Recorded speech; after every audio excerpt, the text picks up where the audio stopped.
Bien-aimés, je vous retrouve, cette fois-ci plutôt vers la fin du mois d'août, avec un petit peu moins de chaleur. La dernière fois, comme je vous le disais, il faisait 30 dans mon pigeonnier. Cette fois-ci, ça a baissé de 10 degrés, il ne fait plus que 20. Ça va mieux, je vous rassure. Vous avez peut-être remarqué, même, ça va mieux aussi de ce côté-là. Alléluia. Alors, écoutez, vidéo numéro 65. Eh bien, j'ai pensé pour cette vidéo approfondir un point que j'ai abordé dans la vidéo précédente.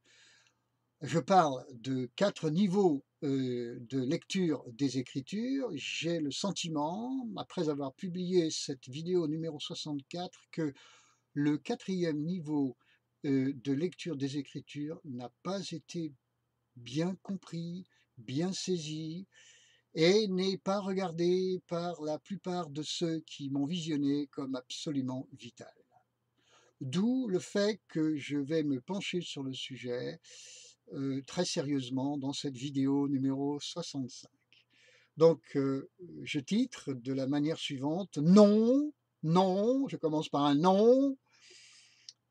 Dans notre saisie des Écritures, le 4e niveau de lecture n'est pas optionnel. Donc, le contenu de cette vidéo va être d'expliquer la bénédiction du 4e niveau de lecture de la parole de Dieu. Alors, vous avez peut-être remarqué, je pense que oui, que dans ma vidéo précédente, donc la numéro 64, j'expose effectivement 4 niveaux de lecture. Je ne reviens pas sur le détail de ces 4 niveaux. J'expose aussi 4 mystères du royaume des cieux. Je parle du premier, c'est-à-dire le mystère de la piété. C'est 1 Timothée 3,16. En faisant observer qu'il est présenté sous forme de 4e niveau de lecture, justement. C'est-à-dire la présentation des points essentiels, le contenu global de ce mystère et non un point ou un autre seulement. Comme je vous l'ai déjà dit dans la vidéo précédente, on appelle cela une synthèse. Si vous le voulez encore, une photographie générale de l'œuvre accomplie. Le contraire étant une approche partielle, fragmentaire, qui ne permet pas d'avoir une vision complète, une vision d'ensemble du sujet. Dans le chapitre 7 des Actes des Apôtres, on peut voir qu'Étienne se livre auprès de ses interlocuteurs juifs, lui aussi, à un résumé, une synthèse de l'histoire d'Israël, pour tenter de les conduire à ne plus s'opposer au Saint-Esprit. Dans le livre de l'Exode, et là je vais beaucoup méditer à ce sujet, au chapitre 3 et au verset 2, nous trouvons Moïse à Horeb, devant ce fameux buisson ardent qui brûle sans se consumer. Au verset suivant, le verset 3, nous lisons qu'il fit un détour, donc qu'il le contourna, donc qu'il en fit le tour, beaucoup de donc, pour voir quel est, nous dit le texte, ce spectacle extraordinaire. Verset 4, le suivant. Voyant cela, voyant qu'il faisait ce détour, Moïse, ce contour, Dieu l'appela et se fit connaître à lui. Personnellement, mes bien-aimés, je trouve cela très, très intéressant, parce que nous avons là comme la percée d'un mystère, une clé, ou même la clé pour bien saisir la parole de Dieu, c'est-à-dire sa pensée, la pensée de Dieu. Ainsi, parvenu devant ce buisson qui est une représentation de Dieu, Moïse aurait pu se contenter de le regarder sans bouger. Dans ce cas, il n'aurait vu ce buisson que sous son angle premier. Mais à l'inverse de cette vision unique, caractérisée par une attitude figée, immobile, pour ne pas dire étroite, eh bien Moïse va bouger, se déplacer, chercher un autre angle de vue, pour voir ce buisson de façon complémentaire. Nous pouvons dire donc qu'il va s'efforcer de le regarder sous tous ses angles, ce fameux buisson. S'il était resté figé dans son regard du buisson, aurait-il entendu Dieu l'appeler? Il en a fait le tour. Il a entendu Dieu l'appeler et se manifester à lui. Dans la Bible de Shuraki, Exode chapitre 3, verset 3, le texte dit « Je m'écarterai donc, que je vois cette grande vision. » S'écarter, se mettre en position, dirais-je, grand angle, pour découvrir l'ensemble du phénomène. Cette grande vision, comme nous le traduit si bien Shuraki. Tout autre niveau de lecture ne nous fait voir qu'une petite partie fragmentaire de cette grande vision. Le quatrième niveau de lecture, lui seul, nous permet de voir la grande vision dans son ensemble. Donc, encore un donc, bien aimé, 9 fois sur 10, quand un enfant de Dieu s'exprime sur un sujet biblique et spirituel, il néglige de le faire, selon ce que j'appellerais la méthode Moïse. C'est-à-dire qu'il reste figé sur un angle de vue et ne fait pas le tour du sujet. C'est ainsi qu'il prend un verset qui parle de ce sujet, mais pas les autres versets. Sa lecture de la parole est de type focal, donc rétrécie, et non une lecture large, une lecture grand angle, une lecture de synthèse. La lecture focale, et uniquement focale, est une plaie pour la compréhension des Écritures. Une plaie parce qu'elle restitue une approche très incomplète de la pensée de Dieu. Elle est donc déséquilibrée et propice à des théories fausses, faussement appuyées sur les Écritures. Si je résume ce que je viens de dire, je le dirai ainsi.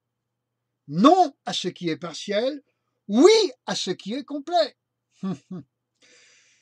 Personnellement, j'ai aussi appris une grande règle, à savoir, il est écrit, oui, mais il est aussi écrit. Oui, aussi. Quand je suis sur un sujet spirituel, bien sûr, je prends ma Bible, je l'ouvre. Je trouve un verset qui répond à ma problématique. Est-ce que je m'en arrête là? Non.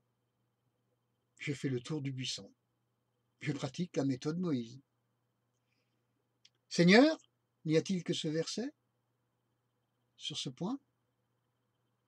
Que voudrais-tu encore me montrer de ta parole sur ce point, à ce sujet, sur cette question, s'il te plaît, Seigneur? Je te le demande. Si je prends un exemple, voici ce que peut donner, ce que je tente de vous dire. Par exemple, Hébreux, chapitre 12, verset 14. Ce verset nous dit, sans la sanctification, nul ne verra le Seigneur. Voici un verset tout de même quelque peu inquiétant dans sa première présentation, brute de décoffrage. À ce stade-là, je peux comprendre ceci. Fichtre, j'ai intérêt à être ultra clean, surtout quand Jésus reviendra, sinon je suis fichu. Fichu, c'est-à-dire qu'au lieu d'aller au ciel, je vais aller en enfer. Ça risque d'être moins bien. Certes. Cette vision de la sanctification, des millions de chrétiens bien intentionnés, des foules de serviteurs de Dieu, la prêchent. Mais il est aussi écrit. Eh bien, il est aussi écrit 1 Corinthiens, chapitre 7, verset 14, qui nous dit ceci: « Car le mari non-croyant est sanctifié par la femme, et la femme non-croyante est sanctifiée par le frère. » Tenez donc, c'est étonnant dans ce verset, il est aussi parlé d'être sanctifié, mais ça concerne cette fois-ci, le domaine des non-chrétiens. Hein. Dans Hébreux 12, 14, ça concerne le domaine des croyants. Dans 1 Corinthiens 7, 14, il s'agit maintenant du domaine des non-croyants. Oh, peut-on, autre parenthèse, demander aux non-croyants de se soucier de leur sanctification? Ben non, hein, pas vraiment, hein, évidemment. Alors que signifie sanctification, plus exactement? Ben, d'après ce que j'ai cru comprendre en grec, cela signifie être mis à part, prédisposé.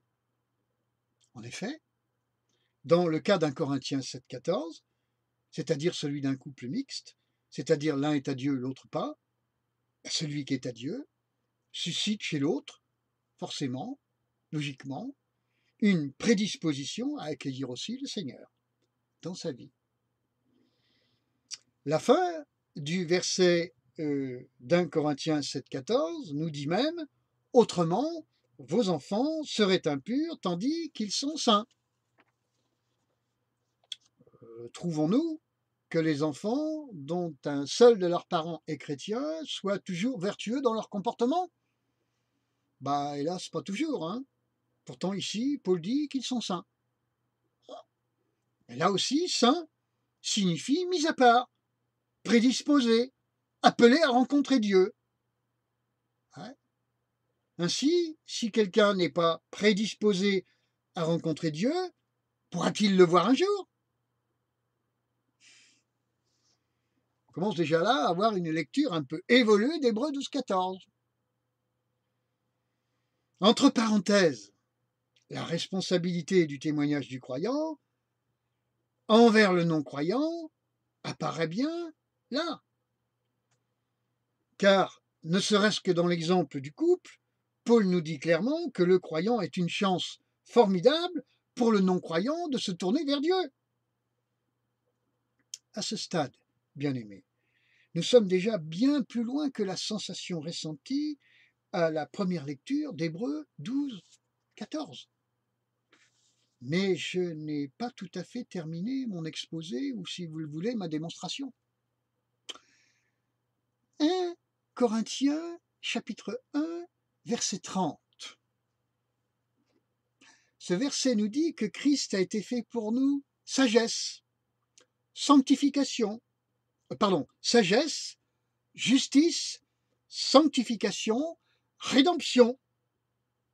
Au passage, je vous ferai remarquer que ce verset est profondément dans le 4e niveau de lecture dans sa présentation. Il résume les points essentiels. C'est une synthèse de l'œuvre accomplie en général par le Seigneur. Alors nous chantons et confessons volontiers que Jésus-Christ est notre sagesse. Jésus-Christ est ma sagesse, n'est-ce pas, les ailes de la foi, ok. Et nous chantons de la même manière et confessons qu'il est notre justice et qu'il est notre Rédempteur. Alléluia. Oui, mais est-ce que nous déclarons de la même façon et avec autant de clarté d'esprit que Jésus-Christ est notre sanctification?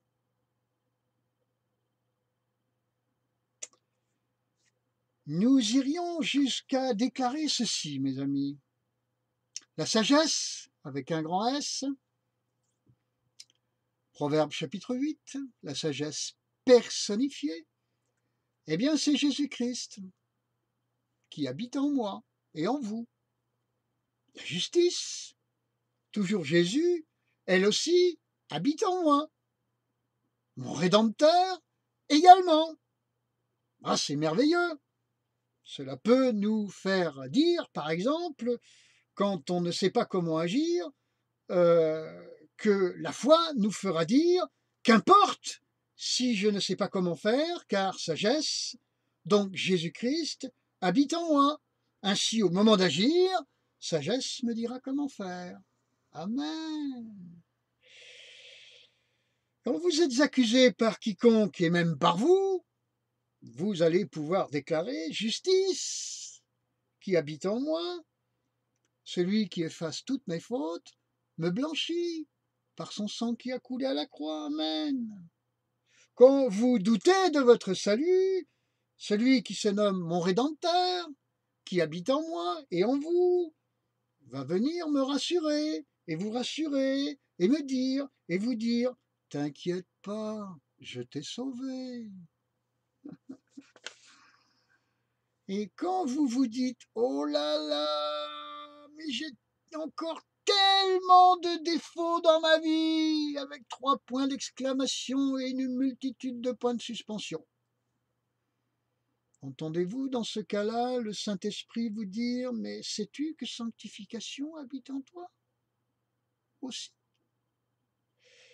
Et s'occupe fidèlement et avec entière compétence de ton cas, car il est aussi écrit, ah, il est aussi écrit, eh bien il est aussi écrit 1 Thessaloniciens chapitre 5 verset 23, à savoir que le Dieu de paix vous sanctifie lui-même, tout entier, l'esprit, l'âme et le corps. Et au verset suivant, à savoir 1 Thessaloniciens chapitre 5 verset 24, il nous est dit, Paul nous le dit, c'est lui qui le fera, ou si vous le voulez, c'est lui qui la fera, cette sanctification en vous. Ainsi, sur la question de la sanctification, quand on fait le tour du buisson ardent, vous savez, la méthode Moïse, eh bien, on peut comprendre que c'est une mise à part. On peut comprendre que c'est recevoir Christ dans notre vie, notamment sanctification. On peut comprendre que le Saint-Esprit s'occupe de nous sanctifier et que le Père veille à tout cela pour nous dans son amour.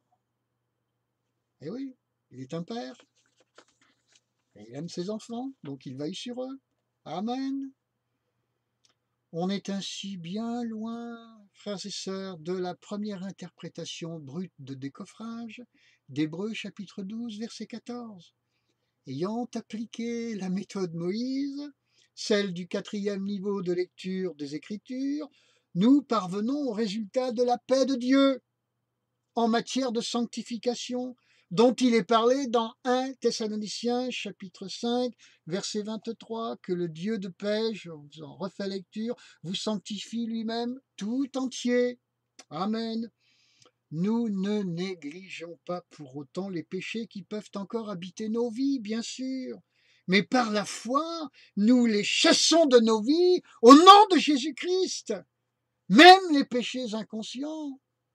Je pense à David qui parle de ses péchés inconscients.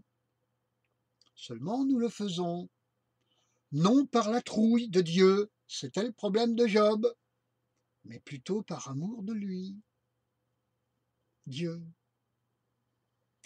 demandant à sanctification de prendre toute la place dans notre vie, frères et sœurs, sachant que sanctification, le Seigneur, c'est précisément le Saint-Esprit qui va agir. Ainsi, sans Christ en moi, comment pourrais-je un jour voir Dieu? Quand je reçois Hébreux 12, 14 dans une saisie du 4e niveau des Écritures, lecture des Écritures, je ne comprends plus ce verset comme au départ. La différence est que je passe de la peur à la foi, donc à la paix. Jésus a dit, je vous donne ma paix. Si je suis enseignant des Écritures et que je ne suis pas à ce 4e niveau, à quoi vont ressembler celles et ceux qui m'écoutent? À des gens de paix? eux-mêmes ou à des tontons flingueurs? Il y a beaucoup de tontons flingueurs dans l'église du Seigneur et de tatas flingueuses. Hmm. Vais-je ainsi préparer le troupeau au retour du berger? Ou vais-je plutôt construire une secte qui pensera s'appuyer sur la parole de Dieu, bien sûr. Bien-aimés, au terme de ce petit exposé, je voudrais vraiment vous convaincre que le 4e niveau de lecture des Écritures n'est pas du tout optionnel. Du tout. Il mènera celles et ceux qui l'adoptent à Philadelphie, c'est-à-dire dans l'Église, qui aime Dieu, et dans l'Église, de l'amour fraternel, celle qui sera enlevée, parce qu'il y a les autres aussi. Et ça pourrait se passer moins bien pour elle. Alors vous comprenez, bien-aimés, que ce que j'ai essayé de méditer dans cette 65e vidéo est absolument vital. Malheureusement, extrêmement peu compris par l'ensemble du corps de Christ. D'où le fait qu'il y a tant d'interprétations diverses des Écritures. Donc, tant de divergences, tant de positionnements opposés, tant de divisions, tant de fractures, tant de bagarres. Hélas, c'est vous dire toute l'importance de la bénédiction du 4e niveau de lecture des Écritures. Il en retourne de l'unité de la foi. Ce 3e mystère dont j'avais parlé dans ma vidéo précédente, la numéro 64. Ce 3e mystère, le mystère de la foi. Le Seigneur a prié le Père, il a dit qu'il soit un, comme toi et moi, Père, nous sommes un. Et le Père et le Fils sont dans un parfait alignement. Pourquoi? En voilà une grande question. Elle pourrait faire l'objet de vidéos à venir, certainement. Alors, vous pouvez voir, en tout cas présentement, comme on dit chez les Africains, à quel point le sujet que j'ai essayé de soulever est profondément important, fondamental, vital, pour ne pas dire grave. Il relève, comme je vous l'ai dit, de l'unité de la foi. L'unité de la foi n'intéresse pas le diable. L'unité de la foi lui fait peur. L'unité des enfants de Dieu lui fait peur. Et s'il faut la persécution, comme cela risque fort d'arriver pour qu'on soit dans l'unité de la foi et qu'on monte au 4e étage de la saisie des Écritures, eh bien cette persécution, cette tribulation arrivera. Mais nous pouvons dès aujourd'hui nous épargner beaucoup de peine et entrer dès maintenant, volontairement, dans le 4e niveau de lecture des Écritures. Seigneur, je veux le faire. J'ai entendu ce que dit le frère. Je crois qu'il a raison. Ce n'est pas pour me mettre en avant du tout. Je ne travaille pas pour moi. Je travaille pour le Seigneur. Je travaille pour l'exaucement que la prière de Jésus adresse au Père. Seigneur, qu'il soit un comme toi et moi, nous sommes un. C'est pour la gloire de Dieu que je vais travailler. Moi, peu importe, aucune espèce d'importance. Mon salut, bien sûr, ma sanctification, bien sûr, ma marche avec le Seigneur, bien sûr, mais euh, je ne suis pas le seul. Il y a une multitude d'enfants de Dieu. Il y a ceux qui doivent encore répondre à son appel. Vous imaginez cette foule nombreuse, même si par ailleurs il est question d'un petit troupeau. C'est quand même une foule très nombreuse, nous dit l'Apocalypse. Alors, ces choses sont importantes. Je ne veux pas bavarder, mais vous l'avez compris, je pense. Donc, laissons le Saint-Esprit nous trouver à ce sujet.